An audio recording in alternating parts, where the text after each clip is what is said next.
Hi, welcome to Knit Locally. This is going to be our tutorial on blocking. This is specifically for the Sassy Cardigan, but you can actually use these directions for pretty much any shawl, hat, cardigan, sweater, anything you want to block. So first what I want to do is, because we're recording this and I want to kind of keep it short and sweet, I've already got my bin with water, and I pretty much just always keep this bin for blocking, and I can fit a whole sweater in here. And I've got my sleeve, you can see, blocking. What I do is I fill it up with water, a couple inches depending on how big the garment is. I use warm water. You don't want to agitate it, you just want to lay it on top, let it float to the bottom. It may take half an hour to an hour to do that. Don't worry, just let it do its thing.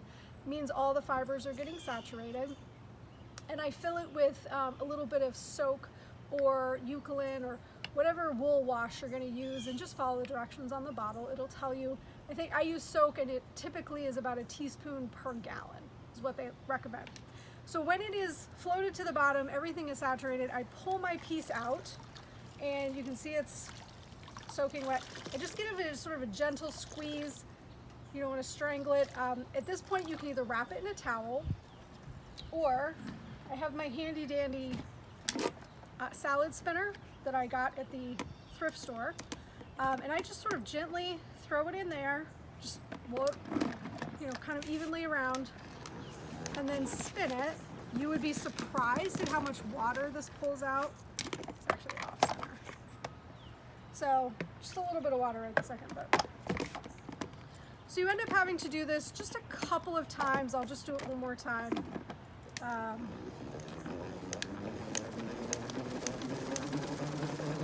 But we just spin it. You can see it's gotten quite a bit of water out, and then it just makes the drying process go that much faster if it's drier to begin with. If you are doing a large blanket, you could do this on the spin setting in your washing machine. I would just be really, really careful and make sure that it is spin only, it's not agitating, and it's not getting it any more wet. So then, and the reason I block this, specifically we are going to sew this up with the mattress stitch. And you can see my edges, because it's done in stockinette, which is knit on the front side and purl on the wrong side. It is going to curl. It is the nature of stockinette. You won't get away from that. But it makes it hard to sew together. With the edges, they will curl in quite a bit. So when you block it, it will give it an opportunity to sort of lay much flatter. So what I do is I lay it out on my board, and you'll see these are just like workout mats or play mats that your kids will have. You can find them pretty inexpensively. Sometimes they'll have letters on them. Doesn't matter. Just something you can stick your pins into. I will lay this out, and I use a couple different types. I have my knit blockers, which look like this. It's great for flat pieces, great for like long stretches of straight flat, whether it's a shawl or a large sweater, something like that. If you're doing pants, this is perfect for those. These are my super fun go-to as well, and I will use a mixture. These are little T-pins, and these are good for, like, if you're doing points, a picot bind off, and you really want to put those points in, or lace and you really want to accentuate it. This is where these T-pins come in handy. Now this particular piece I do not want to aggressively block as if I'm doing lace. We'll do another tutorial on aggressively blocking lace. This I just want to kind of lay out to the shape I want it. And this is where I'm going to refer to my pattern and the schematic. So if you're using a superwash, it will grow far more than if you're using, this was a non-superwash. It's just the nature of the yarn. So this will not grow so much, I don't have to worry about it, but if it was superwash, it can grow several inches. So you need to kind of squish it together. And this is where I refer to these measurements, and I will actually even get out my tape measure, make sure it's as long as it's supposed to be, as wide as it's supposed to be. This is also where you can get very forgiving in the sense of, if it is a little snug, if you've knit it a little snugger than you want to, may have run into that problem with some sweaters, then you can block it. Generally what will happen is you'll get blocking wide or blocking long. You typically don't get both, so you kind of just have to decide what you need more.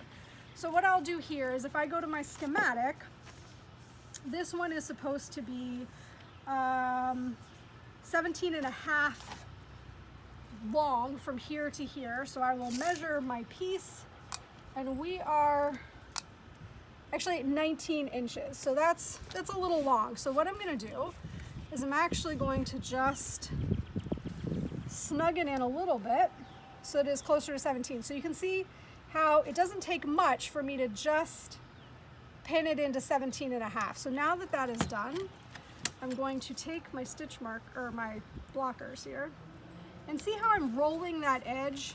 So I'm just rolling this edge here a little bit just to flatten it. That way I have a clean seam, because it'll just dry this way. That way I have a clean seam for when I go and mattress stitch. So I'm just gonna take these, do that, and then just double check my work here is still 17.5. This is good, a little closer to 18, but we'll call it good. So then I just wanna go over here and do the same on this side. And again, just grab your tape measure. You've spent a lot of time knitting this piece. It is well worth it. Just take the extra time just to get the tape measure. And so I also know if I needed them to be a little bit longer at this point, I could for sure make them longer. Obviously you could see I didn't have to stretch much. My arms are short, so I knew they were gonna be a little long anyway. So I just wanna make sure that I don't overstretch them. And then I'll just check the width here. And 15 is what I'm supposed to have. And I need 15.25, so I can probably just stretch this part out a little bit and pin it up this way. And so that is how I am going to let it dry. Now, if it is sort of an overcast day like you can see it is today, I will actually just leave this out here, let it sort of, there's a nice breeze going, let it dry. It'll dry in a couple hours. I can also bring it in the house, put it under a fan. Our bathroom gets really warm, so I'll put it in the bathroom sometimes. Just anywhere where it can lay flat, give it a couple hours to dry, sometimes overnight if it's a thick piece, and then you can seam everything up. Next video, hopefully we will do seaming, but there should be a series of videos on the Sassy Cardigan if you're doing the knit along with us. Thank you very much.